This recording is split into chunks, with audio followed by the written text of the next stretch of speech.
मैं और समर गुड़गांव के उद्योग विहार में कॉल सेंटर में काम करते थे, जिसका नाम सैफरन बीपीओ था। नाइट शिफ्ट की जॉब थी और रात भर कंप्यूटर स्क्रीन्स की सफेद रोशनी और हेडसेट की आवाज उस बड़े से हॉल में गूंजती रहती थी। रात के वक्त वो ऑफिस एक अलग ही दुनिया लगता था। बाहर पूरा इंडस्ट्रियल एरिया ऑलमोस्ट खाली होता था और अंदर सिर्फ थके हुए एजेंट्स अपने क्यूबिकल्स में बैठकर कॉल्स ले रहे होते थे। हमारे क्यूबिकल के बगल में एक और क्यूबिकल था, जहां एक बहुत ही सुंदर लड़की काम करती थी। सिस्टम पर उसका नाम रोज दिखता था। रोज हमेशा टाइम पर आती थी, अपना बैग चुपचाप चेयर पर रखती, सिस्टम लॉगिन करती और हेडसेट पहनकर अपना काम शुरू कर देती। मेरा दोस्त समर काफी फ्रेंडली था, इसलिए वो कभी कभार उसे हाय बोल देता था। रोज बस उसे हल्की सी स्माइल कर देती थी और फिर स्क्रीन की तरफ देखने लगती थी। रोज सबके साथ नॉर्मली रहती थी, ऑफिस की स्टार परफॉर्मर थी और सब उसको पसंद भी करते थे। लेकिन एक रात करीब 12:30 बजे रोज को एक कॉल आया। वो हेडसेट लगाकर बहुत देर तक धीरे धीरे बात करती रही। रोज उस कॉल पर कई घंटों से बात कर रही थी। मुझे और मेरी पूरी टीम को ये बात बहुत अजीब लगी, क्योंकि अक्सर हमारी कॉल्स 10-15 मिनट से ज्यादा नहीं चलती थी।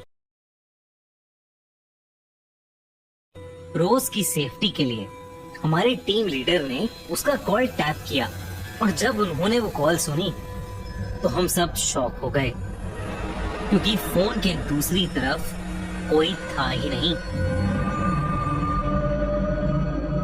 उनके कॉल टैप करते ही रोज ने फोन काट दिया और हमारी तरफ बेहद अजीब ढंग से एकदम तेज गुस्से से देखा। जब टीम लीडर ने उससे पूछा कि उसे अचानक क्या हो गया है, तो रोज ने बिना कुछ बोले अपना बैग उठाया और ऑफिस से निकल गई।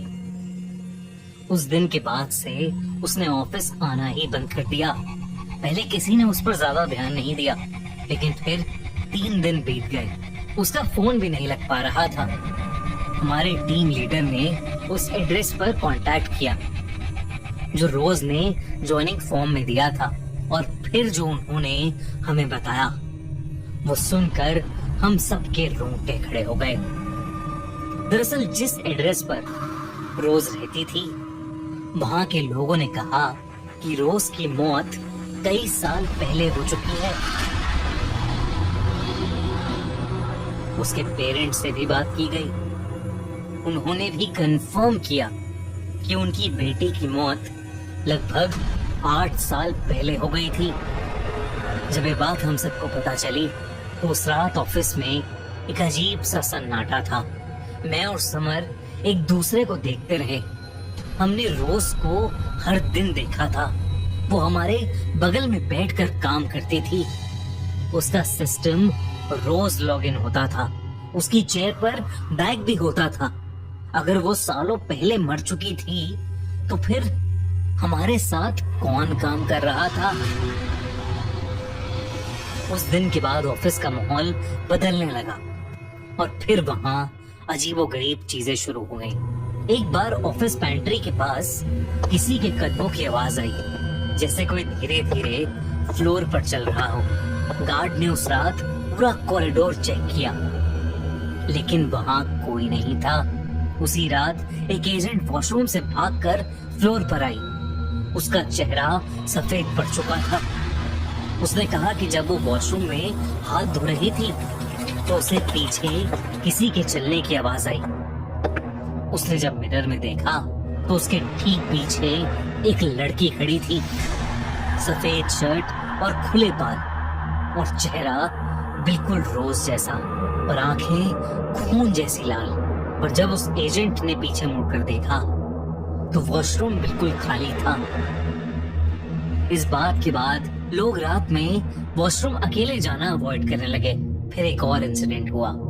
एक रात पैंट्री का मोशन सेंसर लाइट अचानक ऑन हो गई, पर ये कैसे हो सकता था, क्योंकि पैंट्री उस वक्त बिल्कुल खाली थी।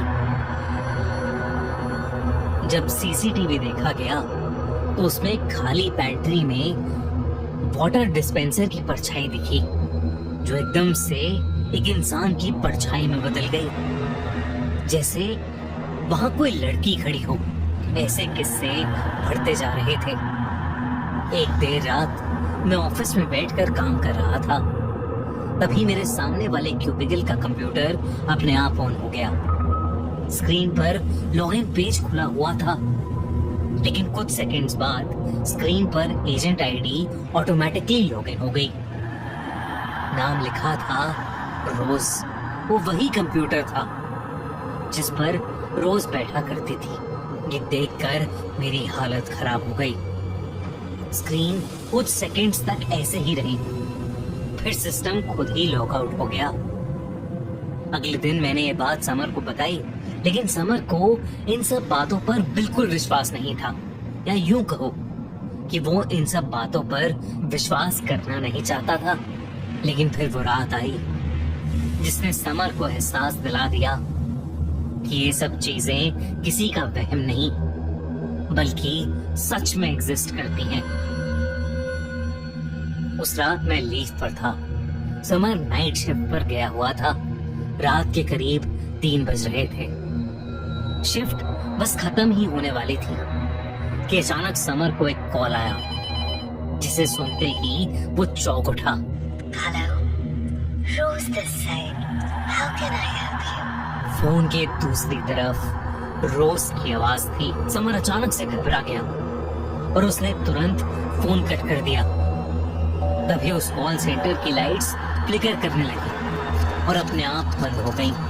सबको लगा कि कोई पावर फेलियर हो गया है, तो लोग ब्रेक लेने के लिए नीचे चले गए और समर घबराया हुआ था। वो अपनी सीट पर बैठा उसी कॉल के बारे में सोच रहा था। तभी ऑफिस की खिड़की से आती हुई हल्की सी रोशनी में समर को दिखा कि उसके सामने वाली चेयर अपने आप गोल घूम रही है। वो वही चेयर थी जिस पर रोज बैठा करती थी। समर ये देखकर बेहद घबरा गया। वो अपने आप को शांत करने पैंट्री में पानी पीने गया, पर वहां जो हुआ उससे उसका दिल दहल गया। जब वो वाटर कूलर से पानी ले रहा था, तब अचानक उसे लगा कि जैसे उसके पीछे कोई लड़की खड़ी है। हाय समर, तुम तो मुझे भूल ही गए। उस लड़की ने कहा। उस अंधेरे में समर ने पीछे देखा तो उसे 2 लाल आंखें और बिखरे हुए बाल दिखे। उसे वो चेहरा बहुत जाना पहचाना लग रहा था, जैसे वो रोज हो। तभी ऑफिस की लाइट वापस। कोई भी नहीं है। समर को कुछ भी समझ नहीं आ रहा था। उसने अपना बैग उठाया और घर वापस जाने के लिए नीचे जाने लगा। उसने लिफ्ट में जी यानी ग्राउंड फ्लोर दबाया। वो लिफ्ट में अकेला था और बेहद घबरा चुका था। जैसे ही लिफ्ट में जी आया और लिफ्ट खुली, समर के रोंगटे खड़े हो गए। ऐसा लग रहा था कि लिफ्ट किसी कब्रिस्तान में खुली है। बहुत से लोग थे वहां, लेकिन सब के सब बेजान से, ज़ॉम्बीज़ जैसे, जैसे मुर्दा हो। वो सब समर को घूरने लगे और उन्हीं में एक थी रोज। समर के होश उड़ चुके थे। उसे समझ नहीं आ रहा था कि वो क्या देख रहा है। वो बार बार लिफ्ट को बंद करने का बटन दबा रहा था, लेकिन लिफ्ट बंद ही नहीं हो रही थी। सब मुर्दे अब धीरे धीरे उसके पास आ रहे थे। रोज भी। मुझे तो बहुत पसंद हो समर, आजकल हाई क्यों नहीं करते? समर घबराहट के मारे लिफ्ट के कोने में बैठ गया और उसने अपनी आंखें बंद कर लीं।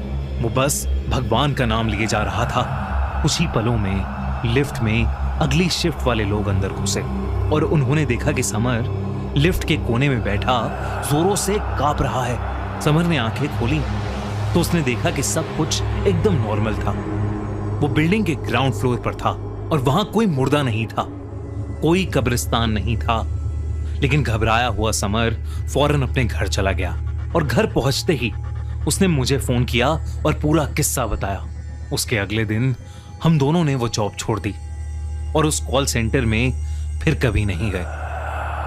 मुझे कुछ हफ्तों बाद अपने पीजी के ओनर से पता चला कि दरअसल उस बीपीओ की जगह पहले एक कब्रिस्तान था जिसे तोड़कर उस ऑफिस को बनाया गया था, और शायद रोज उसी कब्रिस्तान की एक भटकती आत्मा थी। ये बात जानकर समर तो सुन ही पड़ गया था। आज उस कॉल सेंटर को हमेशा हमेशा के लिए बंद कर दिया गया है। लेकिन कहानी यहां खत्म नहीं होती। उस इंसिडेंट के बाद मैंने और समर ने कसम खा ली थी कि कभी उस बिल्डिंग के पास भी नहीं जाएंगे। कुछ महीनों बाद समर को एक नई कंपनी में जॉब मिल गई। सब कुछ नॉर्मल चल रहा था। मैं और समर ऑलमोस्ट रोज और उस कॉल सेंटर की बात भूल चुके थे। लेकिन फिर एक रात करीब 2:45 बजे समर के फोन पर एक अननोन नंबर से कॉल आया। पहले तो उसने इग्नोर किया, लेकिन कुछ सेकंड्स बाद फिर से वही कॉल आया। इस बार उसने कॉल उठा लिया। उसने धीरे से कहा, हेलो। कुछ पल तक पूरी खामोशी रही। फिर अचानक हेडसेट की हल्की सी स्टैटिक साउंड आई और एक बहुत ही पहचानी हुई आवाज। Hello, Rose this side, how can I help you? ये सुनकर समर के हाथ से फोन लगभग गिर गया, क्योंकि जिस नंबर से कॉल आया था वो किसी और का नहीं, सैफरन बीपीओ के उस बंद पड़े कॉल सेंटर के लैंडलाइन का नंबर था। और सबसे डरावनी बात, उस रात के बाद से रोज रात 2:45 बजे समर का फोन बजता है और कॉल उसी बंद पड़े बीपीओ से आता है।